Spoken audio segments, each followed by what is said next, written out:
নমস্কাৰ বন্ধুসকল 2018 চনত জল এলেঞ্চৰ নামৰ এজন 26 বছৰীয়া ধৰ্ম প্ৰচাৰ কৰা আমেৰিকান লৰাই তেওঁ ডিসাইড কৰিলে যে তেওঁ অবৈধভাৱে নৰ্থ সেন্টিনেল আইল্যান্ডত যাব। এই আইল্যান্ডত থকা মানুহবিলাকক কোৱা হয় যে নৰ্থ সেন্টিনেল ট্ৰাইব। বিশ্বাস কৰা হয় যে এই মানুহবিলাকে পৃথিৱীৰ শেষ অসম্পৰ্কিত জাতি, মানে বাহিৰৰ পৃথিৱীৰ বিষয় সম্পৰ্কে একো নাজানে। জন আছিল এজন খ্ৰীষ্টিয়ান। তেওঁ ধৰ্ম বিশ্বাসত এনে আবেগিক হৈ পৰিছিল, তেওঁ ভাবি লৈছিল যে এই দ্বীপত থকা মানুহবিলাকক খ্ৰীষ্টিয়ান ধৰ্ম শিকাব লাগে। তাৰে পিছত তেওঁ তাৰে ওচৰৰ এটা আইল্যান্ডত উপস্থিত হয়। তাতে থকা মাছমৰীয়া এজনক তেওঁ 25,000 টকা ঘুষ দিলে যে তেওঁক নৰ্থ সেন্টিনেল আইল্যান্ডত এৰি আহিব লাগে, লুকাই কেনে যাতে ৰাতি কোনো গম নাপায়। সেইমতে 2018 চনৰ 14 নৱেম্বৰ তাৰিখে তেওঁলোকে যাত্ৰা আৰম্ভ কৰিলে ৰাতিৰ আন্ধাৰত, যাতে সাগৰত থকা কোষ্ট গাৰ্ড বিলাকে তেওঁলোকক দেখা নাপায়। জনে নিজৰ লগত এটা গোপ্ৰ কেমেৰা, কেইটামান কেঁচি কটাৰী আৰু এটা নাওটো লৈছিল, কাৰণ মাছমৰীয়াজনে তেওঁক অলপমান দূৰত এৰিব যাতে বাকী জাগাখিনি নিজে যাব পাৰে।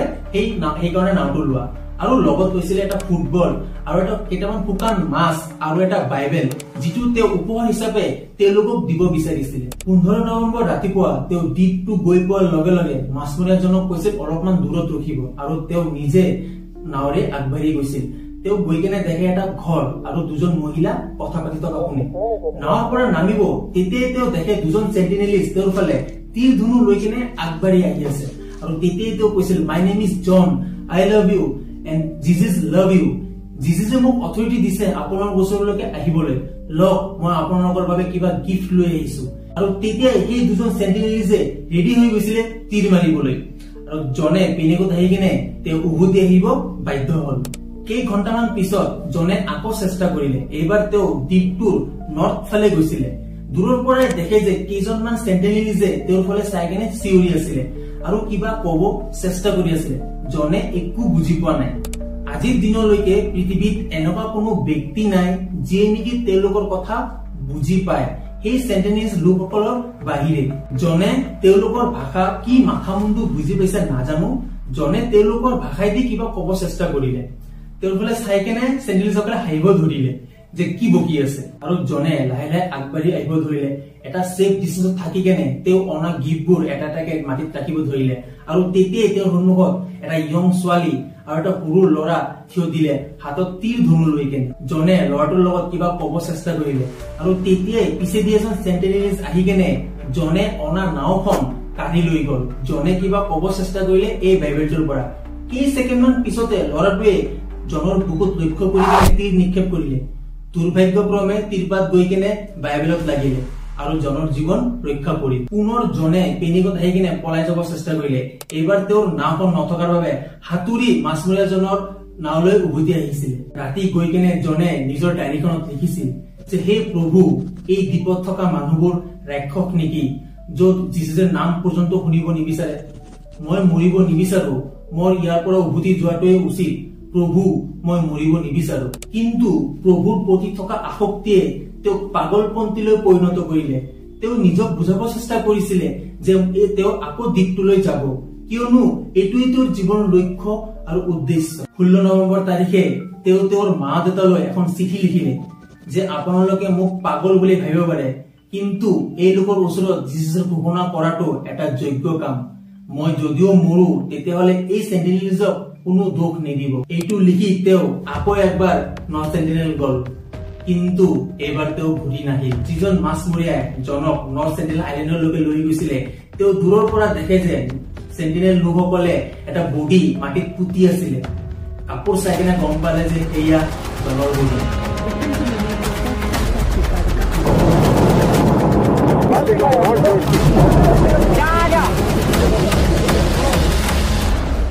নৰ্থ সেন্টিনেল আইল্যান্ড আন্দামান নিকোবৰৰ এটা অংশ, য'ত 572টা দ্বীপ আছে।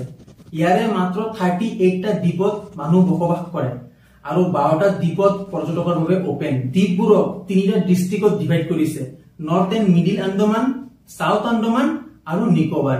আন্দামান নিকোবৰৰ কেপিটেল চিটি হল পোৰ্ট ব্লেয়াৰ। পোৰ্ট ব্লেয়াৰৰ পৰা মাত্ৰ 50 কিলোমিটাৰ দূৰত এই নৰ্থ সেন্টিনেল আইল্যান্ড। এই নৰ্থ সেন্টিনেল আইল্যান্ডখন মাত্ৰ 60 স্কয়াৰ কিলোমিটাৰ এক সৰু আইল্যান্ড, য'ত ঘন জংগলেৰে ভৰা। তাত বাস কৰা মানুহসকলক নৰ্থ সেন্টিনেলিষ্ট বুলি কোৱা হয়, কিন্তু এয়া আমি দিয়া নামে। আমি নাজানো সেই জাতিটোৱে নিজক কি বুলি কয় বা কি নামেৰে নিজক মাতে। তথ্যমতে কোৱা হয় যে ৭০,০০০ বছৰ আগত কিছুমান মানুহে আফ্ৰিকা দেশৰ পৰা মাইগ্ৰেশ্যন কৰিছিলে আৰু এটোও কোৱা হয় যে নৰ্থ সেন্টিনেল আইল্যান্ডত থকা মানুহবোৰ সেই আফ্ৰিকাৰে বংশধৰ। তেওঁলোকে প্ৰথমত ইষ্ট আফ্ৰিকাৰ পৰা ইয়েমেনলৈকে আহিলে, ইয়েমেনৰ পৰা ইণ্ডিয়ালৈকে আহিলে, ইণ্ডিয়াৰ পৰা ম্যানমাৰলৈকে আহিলে, ম্যানমাৰৰ পৰা south east Asia, east Asia, তাৰ পিছত ইভেন্টুৱেলি সেই দ্বীপটোত স্প্ৰেড কৰিলে আৰু কেইটামান আকৌ অষ্ট্ৰেলিয়ালৈকে আহিলে। এই সময়ছোৱাত যিসকল মানুহে মিডিল ইষ্ট, ইণ্ডিয়া, সাউথ ইষ্টৰ দৰে দেশবিলাকত থাকিবলৈ সিদ্ধান্ত ললে সেইসকলে সিজনে সিজনৰ লগত মিলিব পাৰিছিলে, কাৰণ ৰাস্তা এটাই, এঠাইৰ পৰা আন এক ঠাইলৈ যাব লগা হৈছিলে, সেইকাৰণে সিহঁতে সিজনে সিজনৰ লগত মিলি হ'ব পাৰিছিলে। কিন্তু যিসকল মানুহে এই দ্বীপটোত বসতি স্থাপন কৰিলে তেওঁলোকে আন মানুহৰ সৈতে মিলি হ'ব নোৱাৰিলে, বিশ্বৰ বাকী অংশৰ পৰা আইচলেটেড হৈ থাকিল। কোৱা হয় যে ১০,০০০ৰ পৰা ৩০,০০০ বছৰ আগতে তেওঁলোকে এই দ্বীপত আহিছিলে, তেতিয়াৰ পৰাই তেওঁলোকে বিশ্বৰ বাকী অংশৰ পৰা বিচ্ছিন্ন হৈ আছে আজিলৈকে। ইয়াৰ মানে এইটোই যে তেওঁলোকে কেতিয়াও খেতি কৰাই নাই।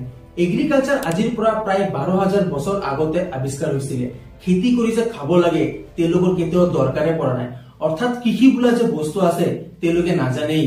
তেওঁলোকে এতিয়াও নিজৰ খাদ্য উৎপাদন নকৰে, তাৰ পৰিৱৰ্তে তেওঁলোকে গছৰ ফল ছিঙে, জীৱ জন্তু চিকাৰ কৰে আৰু মাছ মাৰে, আৰু এইটোৱে সিহঁতৰ খাদ্য।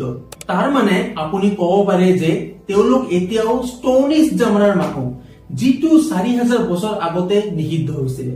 তেওঁলোক বিশ্বৰ আটাইতকৈ বিচ্ছিন্ন জনজাতি, কাৰণ তেওঁলোক বিচ্ছিন্ন হৈ থাকিব বিচাৰে।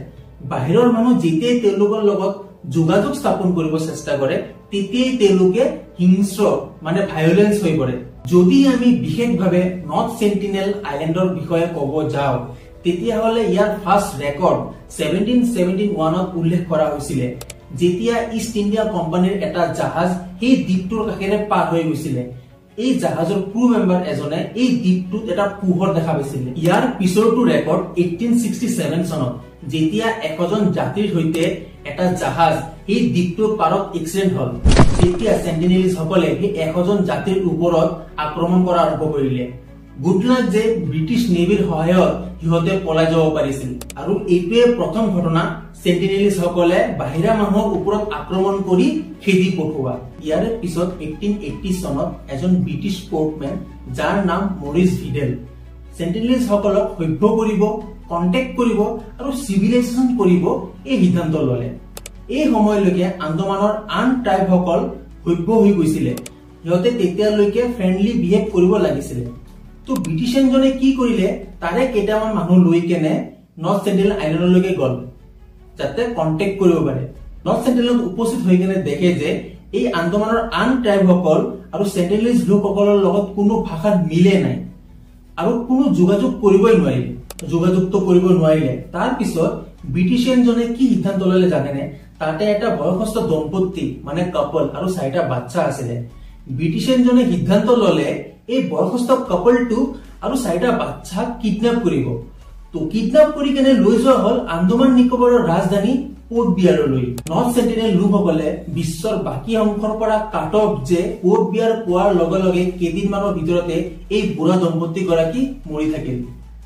ব্ৰিটিছিয়ানজনে এই ৪টা বাচ্চাৰ ওপৰত তৰছ খাই বেয়া অনুভৱ কৰি কেইটামান উপহাৰ দি কেনে আকৌ এই আইল্যান্ডলৈকে ঘূৰাই পঠাইছিল। কিন্তু ইয়াত এটা কথা আহে, বাচ্চাবিলাকতো ঘূৰাই পঠাইছিল, কিন্তু বাচ্চাবিলাকে এনে কিছুমান জীৱাণু, বেক্টেৰিয়া, কীটাণু লৈ যোৱাৰ সম্ভাৱনা আছে যিবোৰ তেওঁলোকৰ বাবে একদম অচিনাকি আছিলে। তাত গৈ কেনে চাগে বহুত মানুহক ইনফেক্ট কৰিছে আৰু চাগে বহুত মানুহ মৰিও থাকিল। চাওক, আমি দেখা ৰোগবোৰ আমাৰ শৰীৰে এইবোৰৰ বিৰুদ্ধে নিজৰ ইমিউন চিষ্টেমটোক ডেভেলপ কৰিছে, কিয়নো বছৰ বছৰ ধৰি আমাৰ পূৰ্বপুৰুষসকলে এই ৰোগবোৰৰ সংস্পৰ্শলৈ আহিছিলে আৰু নিজৰ ইমিউন চিষ্টেমটোক গঢ়ি তুলিছিলে। কিন্তু নৰ্থ সেন্টিনেল দ্বীপত বাস কৰা লোকসকলে সমগ্ৰ বিশ্বৰ পৰা বিচ্ছিন্ন হৈ আছিল। তেওঁলোকৰ শৰীৰে নিজৰ ইমিউন চিষ্টেমটোক ডেভেলপ কৰিব পৰা নাই, আৰু এই ব্ৰিটিছিয়ানজনৰ ঘটনাৰ কাৰণে নৰ্থ সেন্টিনেল লোকসকল ইমান ভায়োলেন্স হোৱাৰ এক ডাঙৰ কাৰণ বুলি বিশ্বাস কৰা হয়। এইখিনিলৈকে আছিল ভাৰত স্বাধীন হোৱাৰ আগৰ ঘটনা। ভাৰত স্বাধীন হোৱাৰ পিছৰ ঘটনাখিনি আৰু ইন্টাৰেষ্টিং। এতিয়া যদি মই ক'ব যাওঁ তেতিয়াহ'লে ভিডিঅ'টো বহুত দীঘল হৈ যাব, মই এইখিনি ছেকেণ্ড পাৰ্টত লৈ আহিম।